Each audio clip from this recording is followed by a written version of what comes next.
안녕하세요. 수아입니다. 이번 시간은 불타는 집에서 빨리 나오길 바라면서, 이 글은 손처사님께서 2005년도에 쓰신 글입니다. 3년 전 낯선 일터인 건설 현장 노무자로 일을 하게 된다.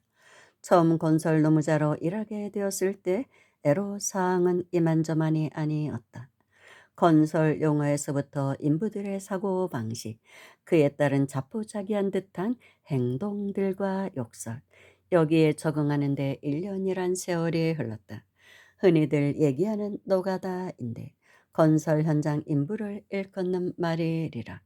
건설 현장에 머물면서 건설 현장 인부들에게 막행과 욕설 등을 하게 되면 내가 행동한 것들이 머지않아 나에게 되돌아오게 된다며, 이런저런 손해를 입으니 막행과 욕설 등을 하지 말 것을 주문하며 서로 격려해주고 인격을 존중하도록 설득을 하자.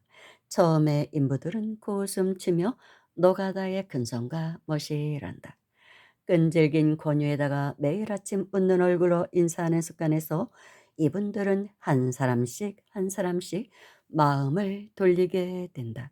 그러나 오래된 습성은 버릴 수 없는지 가끔씩 술을 먹고는 싸움질을 하기도 하였다. 이분들이 말하는 노가다 좆자배기가 밉지는 않는지, 그래도 싸움은 말리고 화해하기를 권하면 민구스럽다는 듯한 표정을 지으며 머리를 끄적이기도 한다.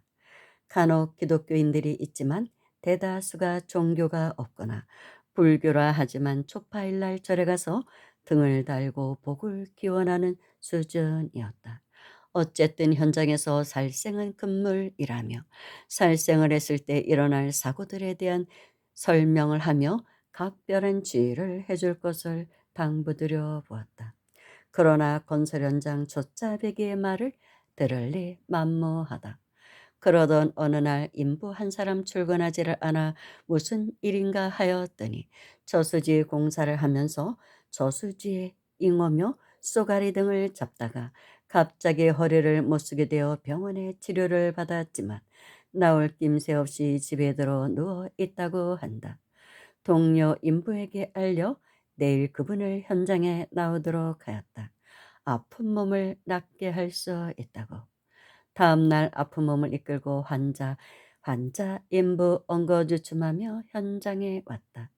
그분에게 살생의 가부를 일깨워주며 참여하는 마음으로 현장에서 일을 하면서 마음속으로 관세음보살을 외우라고 했더니 오후 무렵 못 쓰던 허리가 정상으로 돌아와 정상적인 일을 할 수 있다는 말에 동료 인부들 신기하다며 이 사람 저 사람 모여들어 불교에 대한 관심을 보이기 시작한다. 사실 손철사님은 병을 고치는 신유 능력이 있었습니다. 어느 정도는 타고난 능력이라고 하시더라고요. 어려서부터. 그런데 훗날 수행자가 돼서 수행을 하다 보니까 그 능력이 더 강해진 것이죠. 그리고 모다란 일을 2년 정도 했을 때 관세음보살의 힘을 얻게 됩니다. 그러니까 모다란 일을 체득한 것이죠. 그래서 모다란 일을 가지고 중생제도의 방편으로 쓰라고 하신 것이죠. 관세음보살님이. 그래서 많은 그런 이적을 보여주셨던 것입니다. 그리고 이미 전생에 모다라니 수행을 많이 하셨던 분입니다. 그래서 이 생에 또 그걸 하셨고, 그래서 나는 전생에 누구였다는 말씀을 어떤 스님한테 하셨는데, 그런 얘기 해봤자 믿을 사람이 없으니까 제가 그런 얘기를 하지 않는 것입니다. 여러 생에 이제 전생을 말씀해 주셨고, 손처사님의 외가 쪽 할아버지, 증조 할아버지인가가 신묘장구 천수대비주로 신통을 얻은 대단한 그 수월 스님이십니다. 그러니까 그런 피를 갖고 나오신 거예요. 집안에 그런 도인, 큰 도인 스님이 있으셨던 것이죠. 아무튼 그래서 이런 능력이 있으셨지만 절대로 손으로 만지지는 않습니다. 그럼 의료법에 걸립니다. 의사가 아니기 때문에. 반드시 기도를 해야만, 모다란이나 지장기도나 하여튼 이런 기도를 꼭 권하십니다. 주문을 주는 거죠, 이렇게. 그러면 그대로 하면 정말 진실한 믿는 마음으로 될까 하는 의심하면 안 되고 정말 믿고 하면은 뭐 웬만한 병들은 이제 낫는 그런 이적을 많이 보여주셨죠. 근데 그러다 보니까 사람들이 그런 거에만 의지해서 자꾸 찾아오니까 거기에 좀 실망하셨던 것이죠. '나는 영원히 사는 사람이 아닌데. 나는 언젠가 죽을 텐데. 그때는 어쩔 건데. 내가 사라진 후에는 어떻게 할 것인데.' 그래서 부처님법에 귀의하도록 그렇게 유도를 하신 것이고, 또 살다가 어떤 어려움이 왔을 때 기도를 해서 부처님께 의지해서 부처님께 기해서 그 어려움을 뚫고 나가라고 하신 것이죠. 그런데 건설 노동자 했죠. 뭐 니아카에서 사과 장사했죠. 뭐 포장마차도 하셨죠. 이런 사람을 누가 도인으로 봅니까? 요즘 유명한 그 천공 스승처럼 이렇게 허연 수염 기르고 뭐 흰 옷 입고 이래야 도인인 줄 알잖아요. 사람들이 형상에 집착을 하면 상에 속는 것이죠. 그래서 내 곁에 도인이 어떤 모습으로 올지를 모르는 것이죠. 그런 상을 없앤 사람만이 진짜 도인을 알아볼 수가 있는 것이죠. 그래서 가피도 입는 것이고 그렇다고 볼 수 있습니다. 그러면 이런 능력은 어떻게 해서 얻으셨습니까? 그랬더니 수행만 갖고 얻는 것은 아니라고 하셨습니다. 원의 힘이라고 했습니다. 원력.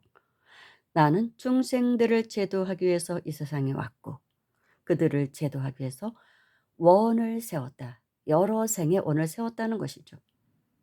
내가 가는 곳에는 쌀이 되고 약이 되고 그 힘이라고 하셨습니다. 그래서 하루도 빠지지 않고 아미타불 48대원을 독송을 하십니다. 다른 기도는 안 해도 48대원은 반드시 읽습니다.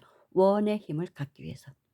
그래야 중생제도를 할 수가 있다라고 하셨습니다. 그리고 중생제도를 할 사람은 보살행을 해야 될 사람은 반드시 다라니 하나를 얻어야 한다. 그러지 않고는 쉽지가 않다. 사람들이 말을 듣지 않는 것이죠. 힘이 없으니까. 왠지 그 사람 말은 듣게 되거든요. 그리고 듣고 따라서 그대로 하면 가피를 보는 것이죠. 그래서 다란이 하나를 숙지해야 된다라고 강조를 하셨습니다. 그런데 저는 아직도 그런 힘을 얻지 못한 사람입니다.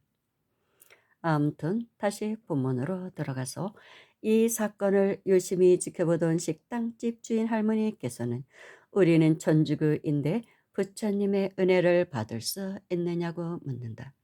관세음보살님은 큰 자비를 가지신 분이라 천주교인이든 기독교인이든 분별치 않으니 아무 염려 말고 소원이 있으면 이야기해 보라 했더니 할머니의 며느리가 피부병을 앓고 있는데 손바닥에 허물이 다 벗겨지고 핏물이 보인단다. 아들이 큰 병원에 근무하여 별의별 치료를 받았지만 효과 없이 몇 년째 고생이 이만저만이 아니라고 한다. 다음 날 예쁘장한 며느리를 만나 종교의 차이점들을 이야기해주고 당장 불교로 개종하란 소리는 하지 않지만 언젠가 마음이 내키면 마음 공부에 관심을 가져보기 바란다며 두려워 말고 십자가 앞에서 관세음보살을 외우도록 하였다. 일주일 후 할머니께서 연락이 왔다. 신통하게도 말끔히 피부병이 나아졌다고 말이다. 이러한 일들이 차츰차츰 알려지면서 불교에 대한 관심을 가지기도 하였지만 장난에 열중한 아이들처럼 좀처럼 근성들이 단박에 고쳐지지는 않았다. 그러던 어느 날 현장의 중장비 기사와 직원들이 수로 공사를 하면서 눈에 눈이 없는 뱀장어 일명 논장어가 많이 나와 몸에 좋다고 겨울잠을 자기 위해 땅속 깊이 숨어 있다가 공사하는 바람에 밖으로 노출된 논장어들을 잡기 시작한다. 현장에서 살생은 금물이라고 수차례 주의를 주어도 말을 듣지 않는다. 며칠을 계속되던 이러한 일들이 결국 무언가 올 것이 오고야 말았는가. 어느 날 갑자기 중장비가 멈추는 사태가 벌어졌다. 원인을 알 수 없는 일이었다. 이틀간 겨우 수리할 일을 하는가 싶더니 이번에는 덤프 트럭의 고장이 일어나서 공사가 중단되고, 트럭을 수리하여 공사를 시작하는가 싶더니 이번엔 엉뚱한 민원이 발생하여 공사가 중단되는 사태가 벌어졌다. 직원들 그제야 우연의 일로만 들리기엔 돌리기엔 너무나 이상한 일들이라며 눈이 없는 논장어 잡은 일들을 떠올리며 후회를 하게 된다. 그리고는 공사 중 노출된 논장어들을 참여하는 마음으로 안전한 곳으로 옮겨주게 되었다. 그러자 다음 날부터 원활한 공사를 하게 되어 그 당시 직원들도 현장에서는 절대로 살생을 하지 말라며 인부들에게 주의를 주게 되었다. 우연의 일치라고 하기엔 좀 그렇지 아니한가. 신기하다고 생각하는 이러한 일들은 일일이 쓰려면 끝도 없어 현장에서 일어난 대표적인 일들만 간략하게 쓰는데도 지면이 모자라는 것 같다. 어느 날 사장님께 건의를 하게 된다. 현장 사무실 옆 조그만 공간을 직원들과 인부들의 기도처로 활용하면 어떻겠느냐고. 정신 건강이 좋으면 회사에도 도움이 되지 않겠느냐고. 사장님께서 관심을 보이고 괜찮은 생각이라고 한번 시도해 보라고 하란다. 처음에는 잘 나가는 듯한 분위기에 회사 차원에서도 이젠 봉사도 좀 하자며 한층 들떠 있었는데 어느 날 엉뚱한 사건이 터지고 말았다. 정부가 발주한 모 사찰 주변 도로 공사를 하면서 문제가 발생하였다. 사찰 측 스님께서 상당한 금액의 물품을 요구하는 사건이었는데 사찰에 필요한 물품 같으면 이해를 하겠는데 일반인들이 생각지도 못할 물품이라 어찌 스님이 그런 것을 요구하느냐며 사장님이랑 직원들 일순간에 나의 얼굴을 쳐다본다. 그렇지 않아도 200만 원 정도 모금하여 종단에서 운영하던 복지관에 기부하고 봉사활동을 하려던 꿈이 여지없이 깨어지고 말았다. 스님을 보고 절에 가는 것이 아니지 않느냐며 이래저래 타일러 보았지만 신도들을 지도해야 할 사람이 저 모양인데 뭘 믿으라고 하면서 고개를 흔든다. 그러던 와중에 또 다른 현장에서 그곳 역시 사찰 주변 공사이었는데 스님이 직원들에게 입에 담지 못할 욕을 하며 폭행 위협하는 사건이 발생하였다. 직원 말로는 정부 공사 설계에도 없는 일을 사찰 측에서 무리한 요구를 하기에 거절하였더니 종단을 들먹이며 회사를 한 방에 날려버린다는 등 입에 담지 못할 욕을 하며 공갈 협박을 하더란다. 설사 직원이 잘못했더라도 지도층의 사람들이 그래서는 안 되는데 참 안타까운 일이 연속으로 일어났다. 한동안 부처님에 대한 이야기는 부끄러워 입 밖에도 꺼내지 못하였다. 1년여의 시간이 흘렀을까 어느 날 직원 중 한 사람 어처구니 없는 교통사고를 빈번히 접하는 것을 보게 된다. 1년 내내 봉급 타서 교통사고 수습에 쓰여지니 본인도 황당하단다. 아무리 주의를 해도 다른 차가 들이받기 일쑤고 가끔씩 본인도 멍청하게 사고 내는 게 다반사라며 어떤 대책이 없느냐 한다. 이 직원에게 불정심 관세음보살 모다란 일을 사경하며 일심으로 외우도록 하였더니 그 이후로는 일체 사고가 없었다. 이 일은 또 입으로 소문이 나자 어떤 한 직원 건설 일이 너무 힘들어 공무원을 하고 싶어 몇 번을 시험 쳐도 낙방이라며 부처님을 믿으면 가능한가 묻는다. 본인도 열심히 공부해야겠지만 마음을 가라앉히는 것도 중요하다며 관세음보살을 염하며 진원 한 구절 전해주며 부지런히 공부도 하고 이 진원을 외우고 가까운 절에 가서 절도 많이 하라고 일렀더니 이 직원 역시 합격하여 지난달 첫 출근을 하였다. 또다시 회사 내에서는 불교에 대한 관심의 바람이 일기 시작했다.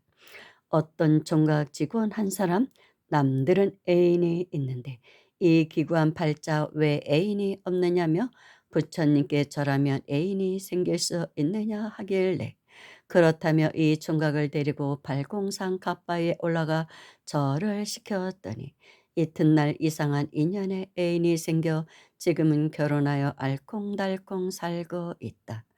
어느 날 사장님과 식사 자리에서 사장님도 절에 가서 기도도 하고 마음 공부하는 것이 어떻겠느냐며 회사 내에서 일어난 일이며 현장에서 일어난 일들을 이야기해 본다. 동참한 간부들도 인정한다며 묘한 일이라며 거둔다. 사장님께서는 지난번 있었던 불교에 대한 불신이 잊혀지지 않는지 쉽사리 대답을 하지 않고 인간답게 사는 것이 최고의 도가 아니냐며 고개를 흔든다. 하루아침에 불신의 마음을 씻어낼 수 없었다. 끈질긴 권위의 신기한 일들에 대해 믿어야 할지, 사실 일어난 일들을 안 믿을 수도 없고 허참하며 언제 시간이 나면 절에를 가보겠단다.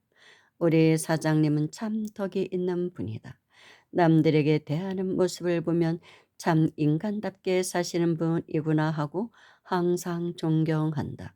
그러나 마음을 모르면 안 되는데 쌓아온 공덕도 써먹을 줄 알아야 하는데 저절로 굴러 들어오는 복은 없는디 하며 사장님께서 부처님의 제자가 되었음하고 바라던 기나긴 시간이었을 어느 날 출근하는 사장님의 안색이 영 무겁다. 근심이 무엇인지는 직원들은 모두 알고 있다.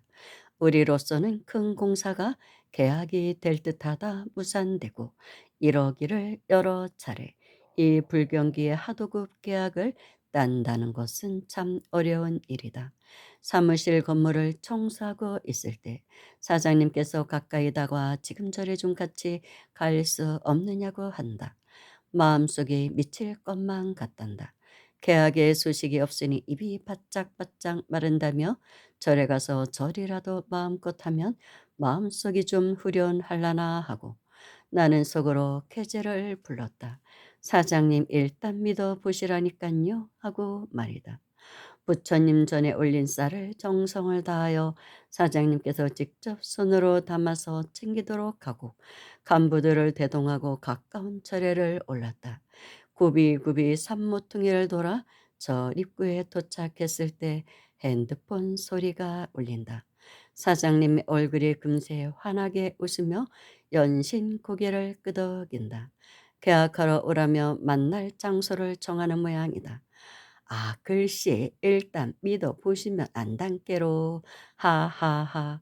법당의 사장님 간부들 하염없이 절을 하며 부처님께 감사의 예를 올린다. 이로써 6년간 공사할 일을 또 하나 만들게 되었다. 부처님께서 사리불에게 나도 또한 성인 중에 성인이요 세간의 아버지라 일체의 중생이 다 나의 아들인데 세상 낙에 깊이 들어 지혜맘 하나 없어 삼계 욕계 색계 무색계가 불안하게 불붙은 집과 같네.